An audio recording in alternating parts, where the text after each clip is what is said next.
저희들이 묵상하는 유다서는 1장밖에 안 됩니다. 유다가 누구냐? 그걸 우리가 먼저 알아야 되겠죠. 야고보의 동생이고 바로 우리 주 예수 그리스도의 아우가 되시는 분입니다. 그러니까 유다는 본래 경대는 예수님에 대해서 믿음이 없었던 것 같아요. 그런데 예수님의 부활과 성천을 통해서 유다는 확실한 믿음을 갖게 됩니다. 그리고 우리 유다서를 쭉 1장을 읽어보면은 주님께서 그 아우가 되는 유다에게 특별한 은혜를 주셨던 것 같아요. 그래서 지금으로부터 2000년 전에 있었던 이 유다가 말세 때 교회에 일어나는 일들을 보고는 성경에 기록해 놓고 있는 거예요. 그러니까 예수님께서 유다에게 특별한 은혜를 주신 것을 알 수 있지요. 그래서 이 유다가 뭐라고 이야기하냐면은 사도들을 통하여 주신 말씀이 있는데 그 말씀을 우리 마음에 새기도록 이야기하고 있습니다. 그리고 말세 때 일어나는 예언을 하고 있는데 오늘 이 말씀이 우리의 삶에 거울이 되시기를 축복합니다. 거울은 우리 자신을 비추잖아요. 이 말씀이 거울이 되어서 우리 자신을 비추어서 내가 어떻게 살아야 되는가 하는 것을 발견하는 시간 되기를 축복합니다. 먼저 유다가 우리에게 주시는 교훈이 뭔가 다시 한 번 더 1장 17절, 18절, 19절 세 구절을 저희들이 읽도록 하겠습니다. 사랑하는 자들아, 너희는 우리 주 예수 그리스도의 사도들이 미리 한 말을 기억하라. 그들이 너희에게 말하기를 마지막 때에 자기 경건하지 않는 정욕대로 행하며 조롱하는 자들이 있으리라 하였나니 이 사람들은 분열을 일으키는 자며 육에 속한 자며 성령이 없는 자니라. 아멘. 유다 교훈에 의하면은 이 마지막 때 성도들이 가까이 해야 할 교훈이 있고 멀리 해야 할 교훈이 있다는 거예요. 그래서 먼저 성도들이 멀리 해야 할 교훈 두 가지를 말씀하고 있죠. 그것이 뭐냐 하면 18절입니다. 18절에 보면은 중간에 보면은 마지막 때에 자기의 경건하지 않는 정욕대로 행하며 있습니다. 경건하지 않는 정욕대로 행한다. 이게 무슨 뜻이냐 하면은 교회 안에서 당을 짓는 걸 말해요. 팔을 만드는 것. 사람 중심으로 서로 모이고 어떤 또 학벌 중심으로 모이고 물질 중심으로 모이는 것. 이런 것이 있으면 안 된다는 거예요. 그런데 말세 때 그런 현상이 일어난다는 거예요. 그리고 두 번째로는 조롱하는 자들이 있으리라. 이 두 가지를 유다는 성도들은 멀리 해야 된다 하는 것을 교훈하고 있어요. 그래서 우리가 구체적으로 묵상하건대 첫째는 자기 경건하지 않는 정욕대로 행한다는 거예요. 그래서 조금 전에 말씀드린 것처럼 교회 안에서 무리를 지어서 즉 팔을 이루는 겁니다. 고린도 전서를 우리 읽어보면은 고린도 교회는 하나님께서 복을 주셔서 많은 은사가 있었어요. 그런데 교회 성도들이 바울파, 아볼로파, 게바파, 그리스도파 이렇게 서로 성도들이 나누어지면서 당을 이루는 거예요. 그것으로 인해서 고린도 교회가 큰 위기를 만나게 됩니다. 그래서 그 사도들이 알고 다시 바로잡게 됩니다. 그러니까 이 말세 때 교회에 일어나는 현상이 뭐냐 하면은 교회 성도들이 당을 이루어서 교회를 쪼개고 교회의 무리를 일으키는 그런 현상들이 일어나게 된다 하는 것을 지금 유다가 예언하고 있는 거예요. 우리가 신앙생활을 하는데 교회 공동체는 무엇을 위해서 존재하며 누구를 증거해야 되는가 하는 것을 먼저 배워야 됩니다. 그러니까 우리가 지금 교회에 모여 있잖아요. 교회에 모여 있는데 우리가 왜 여기 모여 있는 거예요? 예수 그리스도 그분에게 예배 드리기 위해서 여기 모여 있죠. 그러니까 교회 중심은 사람이 아니고 물질도 아니고 무슨 중심? 예수 그리스도의 중심이 되어야 되는 거예요. 교회는 반드시 예수님이 중심이 되어야 돼요. 그리고 그분의 말씀이 중심이 되어야 됩니다. 교회에 예수님이 없다면은 그건 교회가 아니라 했죠. 그건 그냥 하나의 조직이요, 하나의 그냥 모임밖에 안 됩니다. 그런데 교회는 반드시 예수 그리스도 중심으로 모여야 되는 거예요. 그래서 우리가 지난 주일날 묵상할 때 교회는 무슨 신앙 고백 위에 세워져야 된다? 즉 예수님은 그리스도이시요 살아계신 하나님의 아들이시니다 하는 그런 신앙 고백 위에 교회가 세워져야 된다는 거예요. 그런 고백에 위에 세워지지 않는 교회는 그는 빨리 허물어뜨려야 됩니다. 그는 바로 악한 영들의 역사다는 거죠. 그래서 사도 바울은 에베소 교회에 서신을 보낼 때 4장에 보시면은 성령이 하나 되게 하신 것을 힘써 지키라 하고 말씀하고 있습니다. 우리 모두에게 한 성령, 같은 성령이 우리에게 임했어요. 같은 성령이 임하셨는데 우리 각 사람에게 다른 은사를 주셨다는 거죠.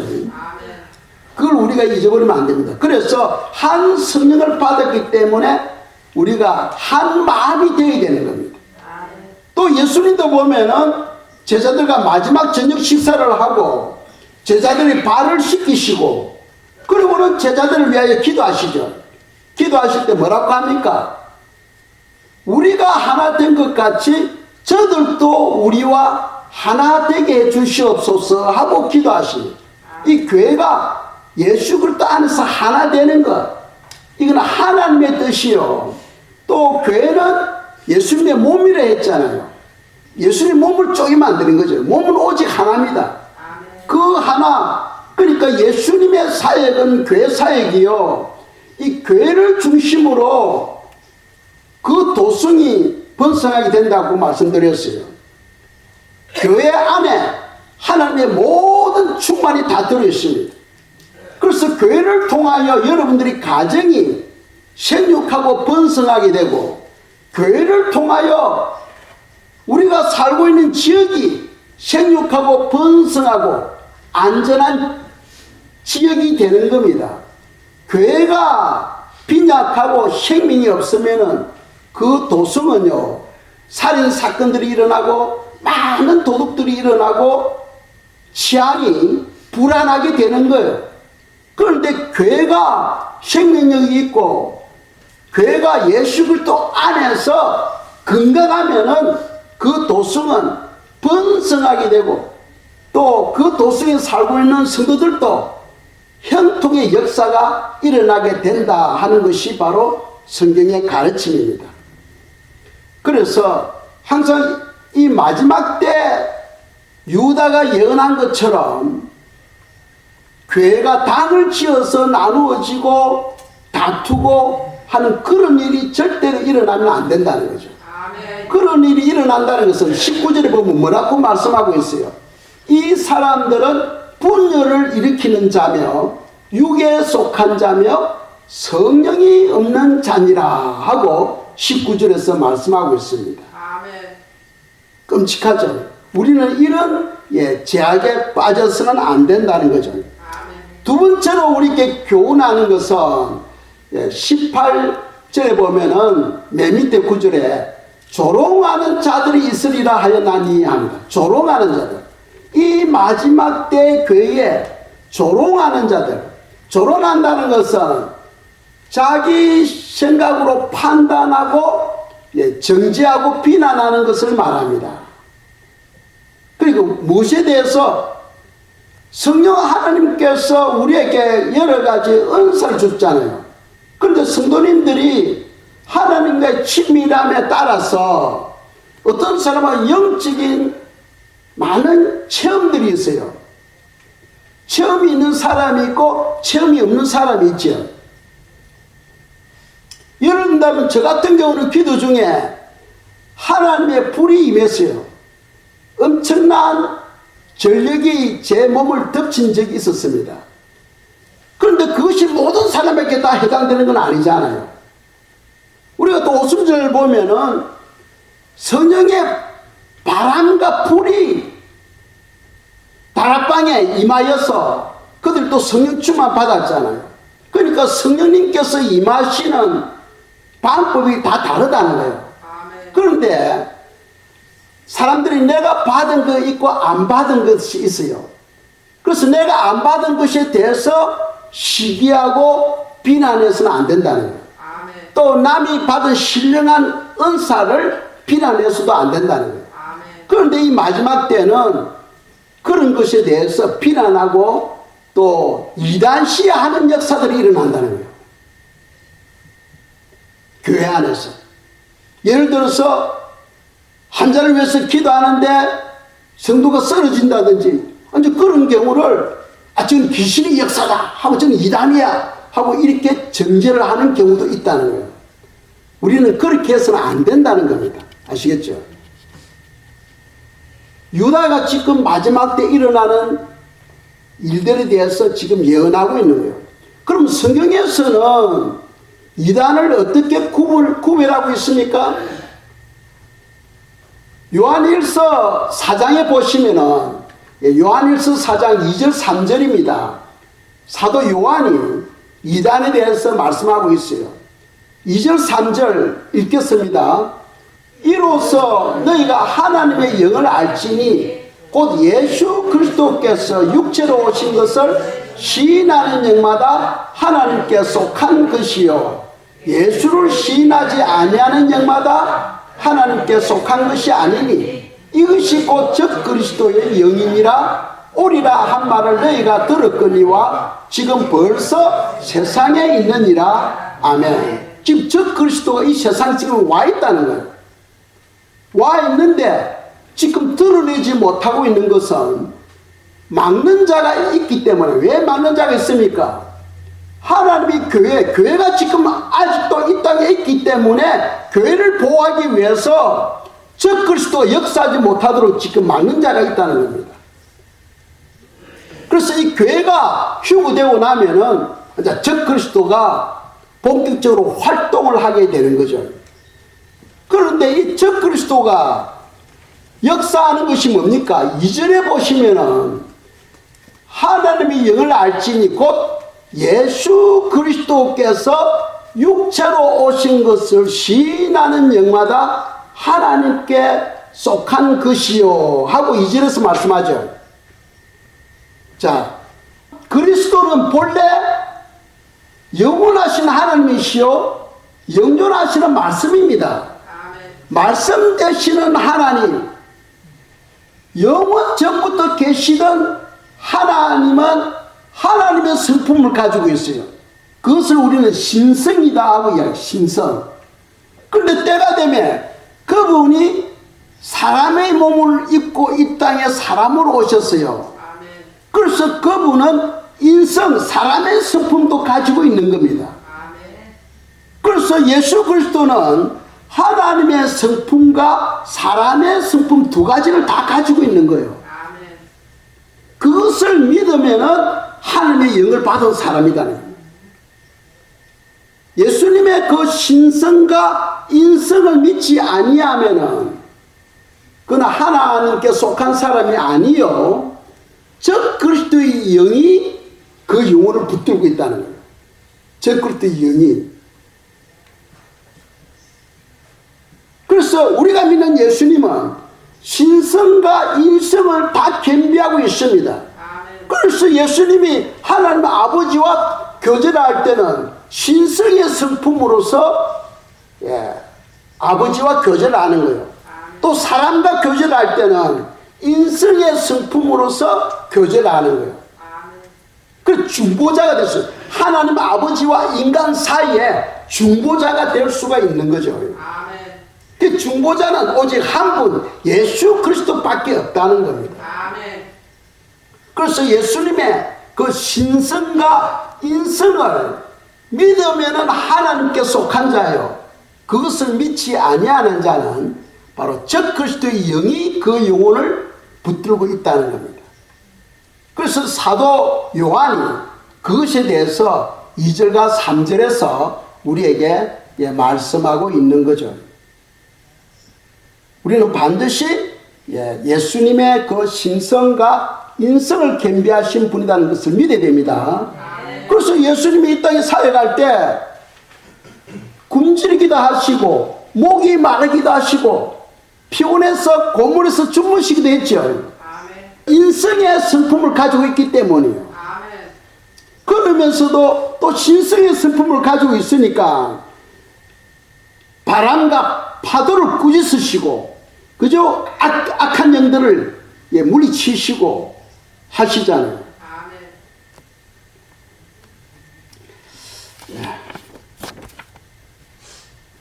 그래서 우리가 조심해야 될 것은 이 마지막 때 함부로 우리가 정죄하는 것, 그거는 우리가 조심해야 된다는 거죠. 그래서 이단을 구분하는 것, 첫째가 예수님의 인성과 신성을 부인하는 자는 바로 이단에 속한다. 즉 그리스도의 영이 그 영혼을 붙들고 있다는 것이고, 두 번째로는 예수님을 믿어요. 우리가 구분하기 어려워.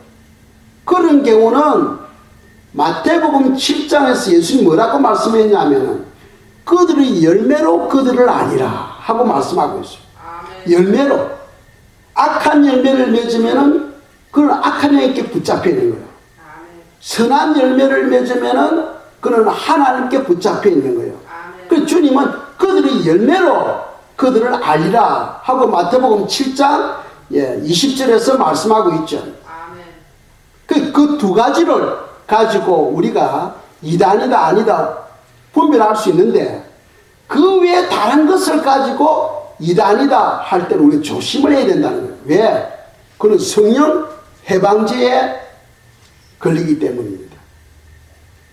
우리가 제3 받는 것, 성령님의 역사죠. 성령님의 역사입니다. 우리가 회개할 때 성령님이 예수님의 피를 가지고 와서 우리 죄를 씻기시는 거예요. 우리가 구원받는 것, 성령의 역사입니다. 물과 성령으로 거듭나지 아니하면 하나님 나라에 들어갈 수 없다고 되어 있죠. 이 구원하는 것, 우리 영적으로 성장하는 것, 우리가 제3 받는 것, 이거 모두가 다 성령의 역사예요. 그러니까 성령을 이단이다 하고 마귀의 역사다 해버리면은 성령님이 기분이 좋겠어요, 안 좋겠어요?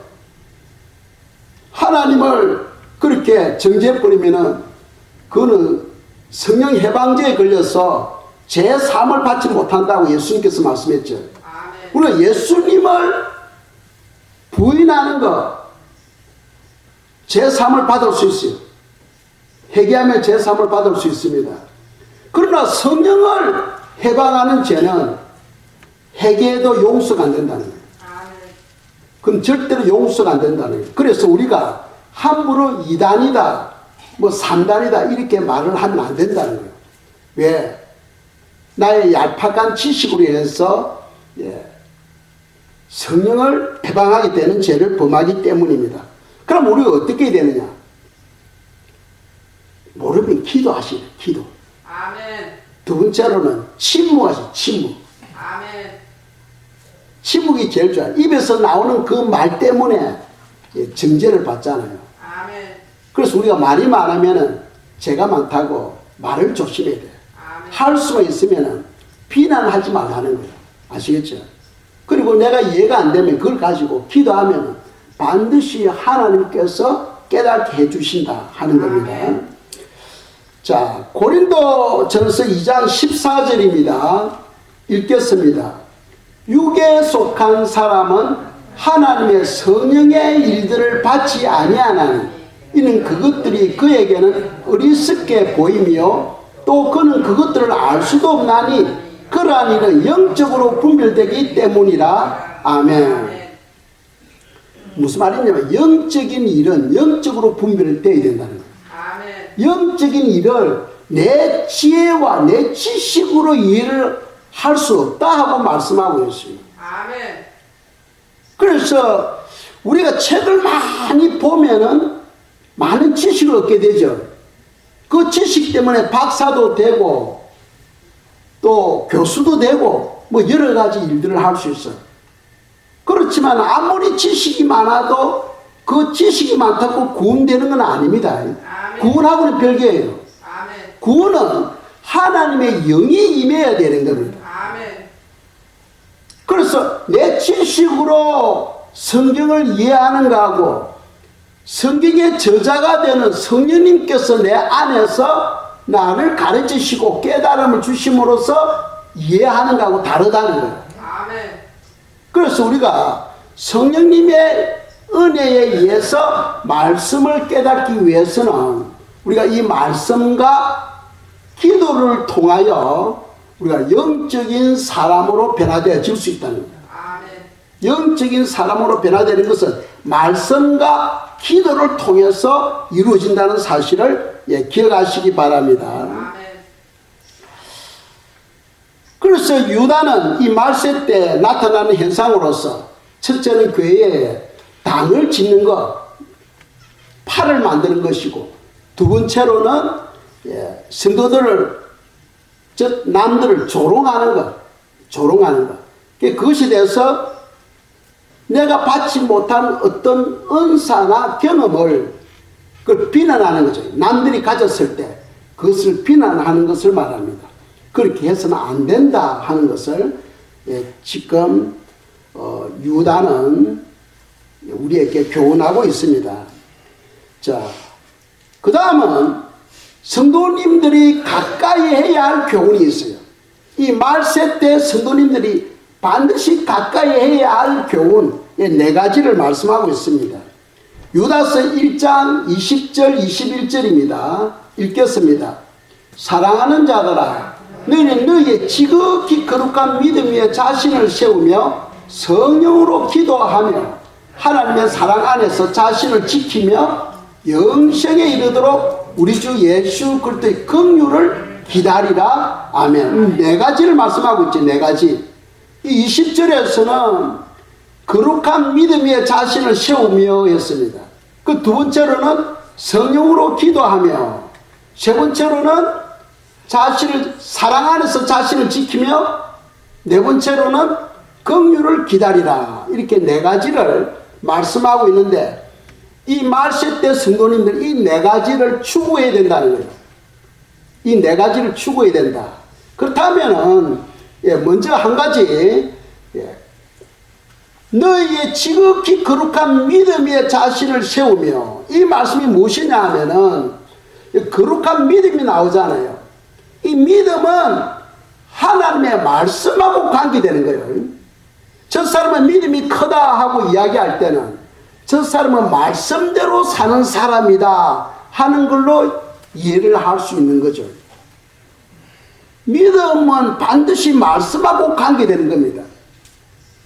저 사람은 믿음이 좋다는 것은 저 사람은 말씀대로 산다 하는 말로 바꿀 수가 있는 거예요. 그러니까 거룩한 믿음 위에, 이 말은 하나님의 말씀 위에 우리의 신앙을 세워나가야 된다는 거예요. 더 쉽게 말한다면 성도는 말씀 붙들고 신앙생활을 해야 된다는 겁니다. 말씀 붙들고, 은사 붙들고가 아닙니다. 말씀 붙들고 신앙생활을 해야 된다는 거예요. 그것이 아주 중요해요. 왜 그러냐 하면은 이 말씀이 우리를 현통하게 하잖아요. 그래서 시편 1편 2절 3절 보면은 오직 여호와의 율법을 즐거워하며 그 율법을 주야로 묵상하는 자로다. 그래 시냇가에 심은 나무가 철을 따라 열매를 맺으며 그 잎사귀가 마르지 아니함 같으니 그가 하는 모든 일이 다 형통하리로다 하고 말씀하고 있습니다.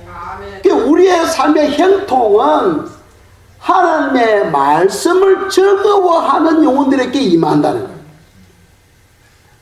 하나님의 말씀을 즐거워하는 영혼들에게. 그래서 말씀이 중요한 거예요. 그래서 성도는 말씀 중심으로 늘 말씀을 마음에 품고 살아가는 사람들에게는 하나님께서 그런 영혼들에게 복을 주셔서 가정의 평안과 가정의 형통의 역사를 부어주신다는 거예요. 그래서 가정을 위해서 여러분들이 살려고 하는 사람들은 하나님께로 나가야 돼요. 그분이 말씀 안으로 들어가야 돼요. 그 외에는 다른 길이 없습니다. 자, 우리가 예수님을 믿잖아요. 예수님을 믿는 이유가 뭡니까? 첫째는 예수님을 믿으면 천국 백성이 되어버리죠. 천국 백성이 되는 것은 그는 우리의 노력이나 뭐 이런 열심이 필요가 없습니다. 누구든지 예수 그리스도를 믿으면 다 하나님의 백성이 되어버려요. 그리고 두 번째로 우리가 예수님을 믿는 것은 죽고 난 다음에 천국 가는 것, 단순히 이것만 우리가 알고 있으면 안 된다는 거예요. 예수님을 믿음으로써 이 땅에서도 행통의 역사가 일어난다고 성경 가르치고 있어요. 이 땅에서도. 그래서 시편 112편 1절에서 3절 말씀을 보겠습니다. 시편 112편 1절에서 3절 말씀 제가 읽겠습니다. 할렐루야, 여호와를 경외하며 그의 계명을 크게 즐거워하는 자는 복이 있도다. 그의 후손이 땅에서 강성하며 정직한 자들이 후손에게 복이 있으리로다. 부와 재물이 그의 집에 있으며 그의 공의가 영구히 서 있으리로다. 아멘. 제가 어릴 때, 지금도 기억이 삽삽 나는 것은 아주 어릴 때요. 우리 외할머니가 아침에 새벽에 일어나는 것을 제가 본 적이 있어요. 일어나서 집 밖에 나가서 집 옆에서 그릇에 찬물을 떠놓고는 비는 거예요. 그 왜 빕니까? 왜 빌까요? 생각해 보신 적 있습니까? 예전에 어른들은 예수님은 안 믿어도, 그런 지식을 예수님은 안 믿어도 뭔가 모르게 가정의 평안과 가정의 건강과 가정의 번영은 내가 하는 것이 아니고 하나님이 해주셔야 된다는 거예요. 그걸 믿었던 거예요. 그래서 아무튼 무슨 신인지 모르지만은 빌었던 거예요. 산신령이 이렇게 비는 건지 모르겠습니다만. 그런데 이제 우리는 비는 그 대상이 누구냐면 바로 예수 그리스도인 것을 성경을 통해서 알잖아요. 근데 예전 사람들 그걸 몰랐거든. 그러니까 산신령에게 빌고, 하늘에 있는 달 보고 빌고, 뭐 큰 강 보고 빌고 했잖아요.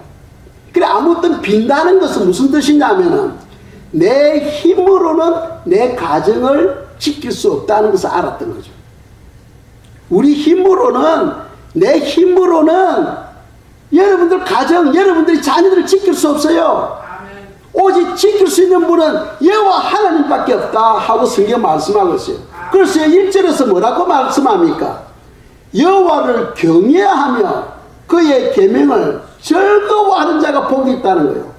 무슨 복? 2절에 보면은 여러분 자녀, 여러분 남편, 여러분 아내, 여러분 자녀들, 여러분 후손들이 복을 받는데 건강의 복, 물질의 복, 풍성한 번영의 복을 하나님께서 부어주신다고 되어 있어요. 그리고 우리가 예수님 믿는 것은 죽고 난 다음에 천국 간다. 그거 앞서서 그 전에 이 땅에 사는 동안에도 주님께서 복을 주시겠다 하고 말씀하고 있는 거예요. 그냥. 많은 사람들은요, 뭐 죽을 때 예수 믿고 뭐 천국까지. 그 아주 어리석은 거예요. 이 땅에서도 우리가 복을 받아야 될 거 아닙니까? 이 땅에서도.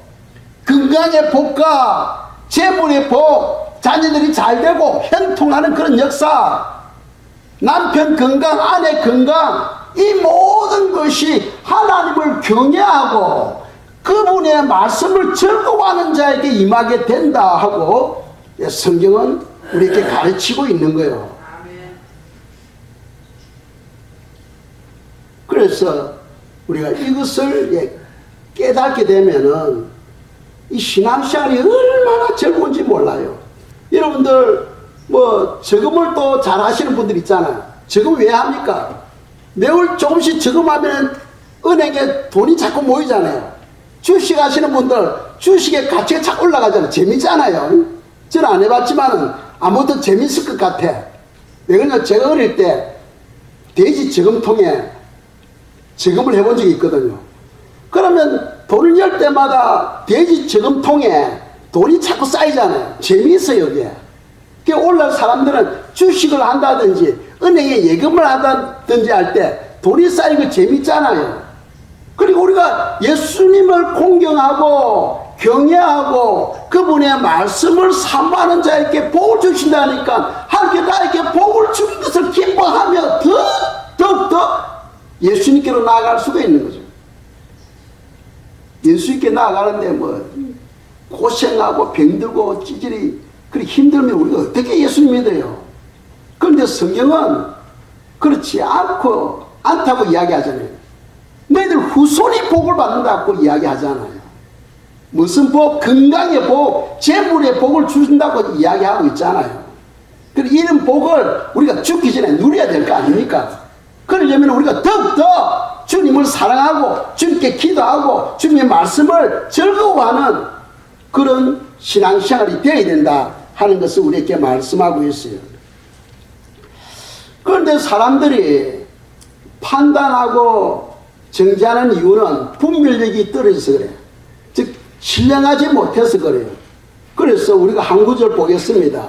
고린도전서 14장 15절에 보시면은 그러면 어떻게 할까? 내가 영으로 기도하고 또 마음으로 기도하며 내가 영으로 찬송하고 또 마음으로 찬송하리라. 아멘. 여기서 우리에게 주시는 교훈이 뭐냐 하면은 기도에는 두 종류가 있다는 걸 말씀하죠. 영으로 기도하는 것이 있고 마음으로 기도하는 것이 있다. 그런데 지금 유다는 우리에게 무엇으로 기도하라고 말씀하고 있어요? 성령으로 기도하라 하고 말씀하죠. 그 20절에 보시면 성령으로 기도하라는 거예요.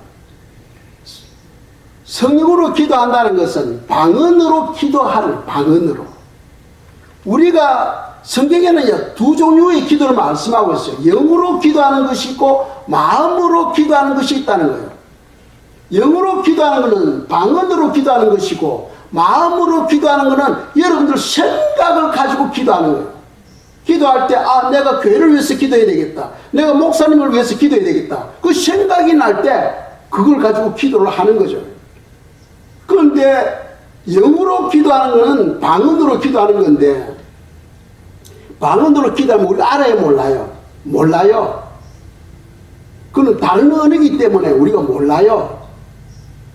그래서 방언은 교회에서 가르치거나 또는 대표 기도를 할 때는 방언으로 하지 말라고 되어 있어요. 왜? 성도님들이 모르니까. 모르는데 우리가 어떻게 아멘 할 수 있어요? 그런데 교회에서나 집에서 여러분들이 개인적으로 기도할 때는 방언으로 해야 된다는 거예요. 그거는 나와 주님과의 관계니까 방언으로 기도해야 된다. 그러면 마음으로 기도하는 거하고 성령으로 기도하는 건 무슨 차이입니까? 마음으로 기도하는 거는 내 생각에 의해서 기도하는 거예요. 그런데 그 기도가 올라가기가 무척 힘들어. 왜? 공중권세에 마귀가 잡고 있으니까 그 기도를 막아버려. 그런데 영으로 기도하면 그는 하나님이 내 안에서 대신 기도해 주는 거예요. 그럼 마귀가 손을 못 대. 왜? 하나님이 역사하니까 마귀가 손을 못 대. 그래서 성경은 성령으로 기도하라 하고 지금 유다가 우리에게 교훈하고 있는 거예요. 이 마지막 때는 이 사단의 역사가 너무나 강하기 때문에 할 수만 있으면 방언으로 기도하라는 거예요. 방언 기도는 별게 아니에요. 뭐냐 하면은 방언은 내가 무슨 소리를 낼 때 그 소리를 통해서 성령님이 나를 대신해서 기도해 주는 거예요. 여러분들 한 달 때 일어날 일들은 압니까? 모르잖아요. 그런데 하나님은 우리 전후를 다 알고 계셔. 여러분들이 어떻게 돌아가실지 다 아신다니까. 그래서 나를 대신해서 기도해 주는 거예요. 그럴 때 우리는 방언으로 기도할 때 무슨 소리만 내주면 돼. 룰루루루루루 하고 기도 소리만 내주면은 성령님이 그 소리를 통해서 대신 기도해 주는 거예요. 그런데 거기는 여러분들 믿음이 필요해요. 믿음이 필요해요. 그리고 방언을 사모할 때에 여러분들 처음에 룰루 방언으로 기도하다가 성령님께서 그 방언을 바꾸어 주셔. 자꾸 다른 걸로 또 바꾸어 주십니다. 그 처음에는 우리 뭐 할렐루야로 시작하는 사람이 있고 랄랄라로 시작하는 사람이 있고 룰루루로 시작하는 그건 상관없어. 소리만 내주는 거예요. 그럴 때 내가 소리를 내줄 때 내 안에 있는 하나님이 나를 대신해서 성령 하나님이 기도해 주시는 거예요. 그러면서 이 방언을 소리를 자꾸 바꾸어 주십니다. 바꾸어 주셔요. 그러니까 이런 거는 영적 체험이 있는 사람만 알아. 그런데 믿음이 없으면 의심하게 되잖아요. 그래서 오늘 말씀에도 그렇죠. 의심하는 자를 긍휼히 여기라 하고 되어 있어요. 의심하는 자를 긍휼히 여기라. 22절에서 말씀합니까? 예, 22절이네요. 어떤 의심하는 자들을 긍휼히 여기라. 의심하지 마세요. 그냥 성경 그대로 그냥 믿고 우리가 따라하면 되는 겁니다. 자, 그렇다면은 우리가 방언으로 기도해야 되나 말아야 되나 이제 이런 부분에 사도 바울은 어떻게 했는가 봐야 되겠죠. 그래서 고린도전서 14장 18절입니다. 읽겠습니다. 내가 너희 모든 사람보다 방언을 더 말함으로 하나님께 감사하노라. 이 사도 바울은 모든 다른 사람들 그 사도들도 포함되어져요. 어떤 것보다도 무엇을 더 기도했다는 겁니까? 방언으로 기도했다는 거예요. 성경을 13권이나 쓰신 사도 바울도 누구보다도 방언으로 많이 기도했다는 거예요. 그래서 여러분들이 방언으로 기도하다가 또 사람 생각이 나잖아. 아, 오늘은 누구 뭐 박지사를 위해서 기도해야 되겠다. 그럼 생각이 나면 또 그때는 마음으로 기도하면 되는 거예요. 마음으로 기도하다가 또 그 기도 끝나고 나면 다시 방언으로 넘어가면 되는 겁니다. 성경에서 하라 하는데 이것을 금해서는 안 된다는 거죠. 그래서 고린도전서 14장 39절 40절입니다. 제가 읽겠어요. 그런즉 내 형제들아 예언하기를 사모하며 방언 말하기를 금하지 말라. 모든 것을 품위 있게 하고 질서 있게 하라. 아멘. 방언을 말하는 것을 금하지 말라는 거예요. 그런데 방언을 하는 것을 이것을 일할시 해서는 안 된다는 거예요. 왜 성경이 이렇게 말씀하고 있는데 우리가 말씀 중심으로 살아야 되잖아요. 성경에서 이렇게 가르치는데 사람이 생각으로 그건 잘못된 것도 해버리면 성경 자체를 갖다 무시해버리잖아요. 그렇지 않아요. 우리가 말씀을 중심으로 신앙생활을 해야 된다 하는 것을 우리에게 교훈하고 있습니다. 유다가 세 번째로 우리에게 교훈하는 것은 하나님의 사랑 안에서 자신을 지키며 했습니다. 하나님의 사랑 안에서 자신을 지키며 그 21절에서 말씀하죠. 하나님의 사랑 안에서 할 때 그럼 하나님의 사랑이 무엇이냐 이걸 알아야 될 거 아닙니까? 사랑 안에서 자기를 지키라는 거예요. 우리가 하나님의 사랑하면 하나님은 사랑을 무엇으로 우리에게 보여주셨습니까? 십자가를 통하여 보여주셨잖아요. 십자가를 통하여 자기의 독생자 예수 그리스도를 이 땅에 사람으로 보내주시고 그 예수님이 인류의 모든 죄를 짊어지고 그분이 희생 제물이 되어주신 거예요. 그분이 십자가를 통해 죽어주심으로 우리가 죄사함을 받게 된 겁니다. 믿습니까? 만일 십자가 사건이 없다면 오늘 이 모임이 없는 거예요. 이 예배가 없는 겁니다. 십자가 그 사건을 믿기 때문에 오늘 우리가 여기 와 있는 거예요. 그 그 십자가는 바로 예수님의 사랑을 표현하는 거예요. 그래서 로마서 5장 8절에서 말씀하죠. 우리가 죄인 되었을 때 그리스도께서 우리를 위하여 죽으심으로 하나님께서 우리에 대한 자기의 사랑을 확정하셨느니라 하고 말씀하고 있잖아요. 그래서 교회는 반드시 십자가가 있어야 되는 거예요. 그게 바로 하나님의 사랑을 표현하는 거예요. 이 십자가 사건 때문에 우리가 구원을 받았고 하나님의 자녀가 된 겁니다. 믿습니까? 그래서 하나님의 사랑하면 십자가를 또 올려야 돼요. 그 십자가가 있는 이유가 뭡니까? 우리 죄 문제를 해결하기 위해서요. 이 땅에 위대한 훌륭한 사람들이 많이 있잖아요. 공자도 있고 석가모니도 있고 모하메드도 있고 있는데 이 우리 죄 문제를 해결하신 분은 오직 예수님밖에 없어요. 그래서 공자나 석가모니나 모하메드 이거 다 거짓이에요. 거짓. 그걸 믿으면은 다 지옥에 가요. 예, 죄 문제가 해결 안 되기 때문에. 우리 죄 문제를 해결해 주신 분은 오직 예수 그리스도밖에 없다는 거예요. 그걸 생각한다면은 우리가 죄를 멀리해야 되겠죠. 죄를 멀리함으로써 우리 자신을 지킬 수가 있는 거예요. 우리가 모를 때는 뭐 거짓말도 쉽게 할 수 있고 또 사기도 칠 수 있고 또 말씀대로 살지 못할 때가 있어요. 그런데 우리가 말씀을 통해서 하늘 말씀이 내 안에 점점 들어오게 되면은 성령님께서 우리 마음을 만지셔. 그냥 죄가 싫어지는 거예요. 거짓말하면 큰일 나는 것처럼 우리가 그런 생각을 하게 되는 거예요. 그래서 죄로부터 멀리함으로써 우리 자신을 지킬 수가 있다는 거죠. 그래서 유다는 우리로 하여금 하나님의 사랑 안에서 너 자신을 지키라 하고 우리에게 교훈하고 있습니다. 또 21절에 보시면은 영생에 이르도록 우리 주 예수 그리스도의 긍휼을 기다리라 하고 말씀하고 있어요. 오늘 본문에서 21절, 22절, 23절 반복해서 나오는 단어가 있지요. 그게 무엇입니까? 긍휼이잖아요. 긍휼. 계속해서 나오는 단어가 긍휼입니다. 긍휼이 중요해요. 왜 그러냐 하면은 우리 몸에는 여러 지체가 있다 했죠. 그리고 예수님의 몸에는 여러 지체가 있는 거예요. 우리 성도님 한 분 한 분이 다 예수님 몸에 붙어있는 지체들입니다. 그러니까 한 지체가 여기 바늘을 찔러보세요.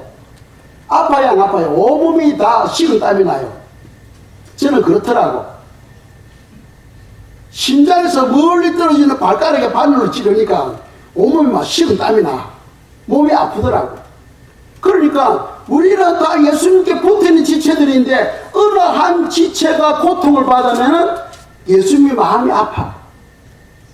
그래서 성도님들 중에는 믿음이 약한 성도도 있고 믿음이 큰 성도도 있고 또 죄를 범하는 성도 또 사기치는 성도 거짓말하는 성도들도 있잖아요. 그럼에도 불구하고 우리에게는 긍휼히 여기라 하고 성경 말씀하고 있어요. 아니 죄인 보고 그래도 긍휼히 여기라. 왜? 예수님의 지체니까. 내가 비난하게 되면은 예수님이 고통을 받는다는 거예요. 예수님이. 그래서 우리는 예수님의 기쁨과 영광을 위해 살아가야 되기 때문에 성도님들의 믿음이 약하고 또 죄를 범하더라도 우리는 무조건 긍휼을 베풀어야 된다는 겁니다. 긍휼이 무슨 뜻인 거 아닙니까? 긍휼은 묻지 않고 그냥 덮어버리는 거예요. 묻지 않고 덮어버리는 거예요. 그렇다고 우리가 이런 질문을 할 수 있어. 그럼 예수 믿는 사람은 마음껏 뭐 사기치고 거짓말 해도 되네? 천만의 말씀. 그런 게 아니에요. 성경은 뭐라고 말씀하냐? 로마서 12장 19절에서 21절입니다. 함께 읽겠습니다. 내 사랑하는 자들아, 내가 친히 원수를 갚지 말고 하나님의 진노하심에 맡기라. 기록되었으되 원수 갚는 것이 내게 있으니 내가 갚으리라고 주께서 말씀하시니라.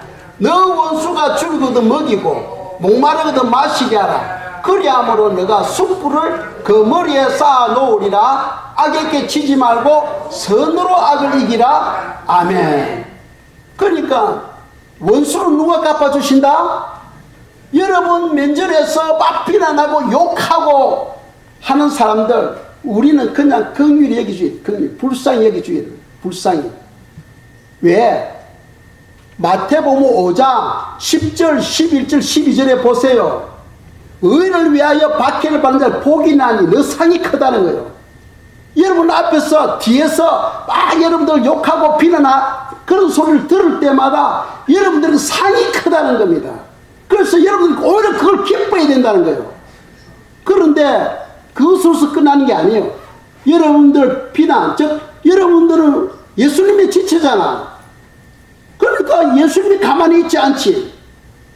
만약 성도가 성도를 비난하게 되면은 하나님께서 반드시 그 영혼에게 징계를 줘가지고 원수를 갚아주신다. 갚아주신다. 원수 갚는 것은 내게 있으면 내게 맡기라는 거예요.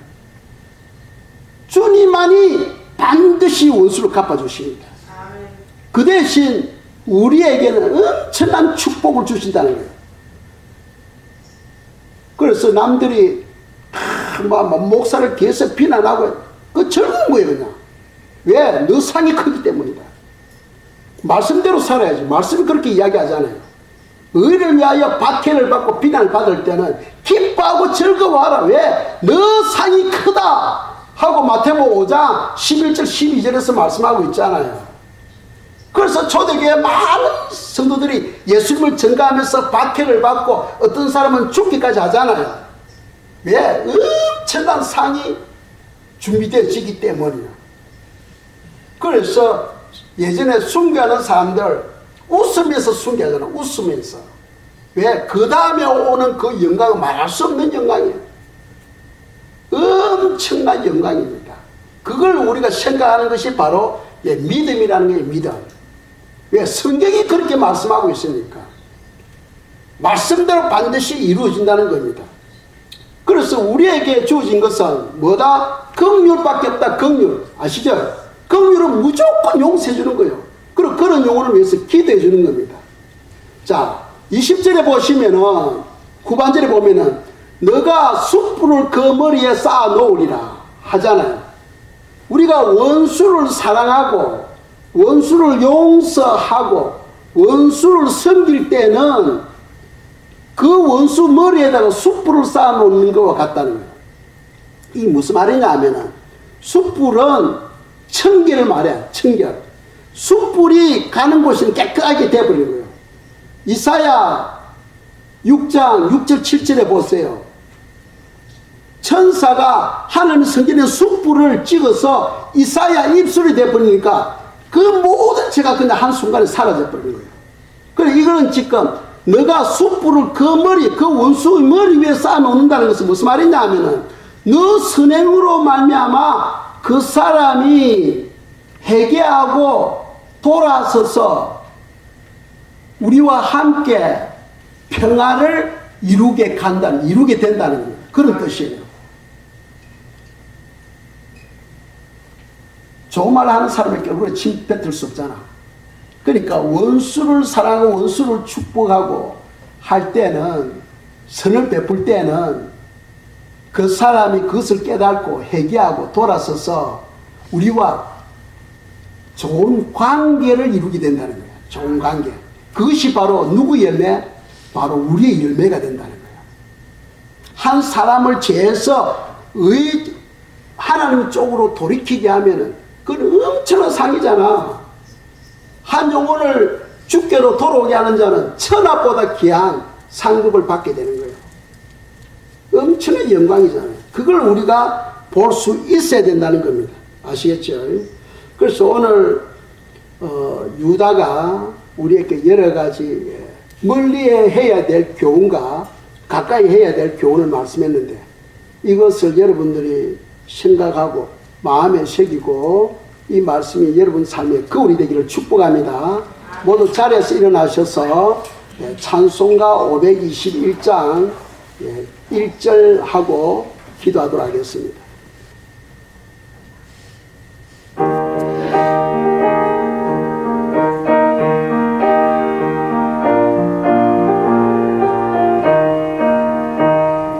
구원으로 인도하는 그 문은 참 좁으며 생명으로 인도하는 그 길은 참 험하니 우리 몸에 지워있는 그 더러운 죄짐을 벗어놓고 힘써서 들어갑시다.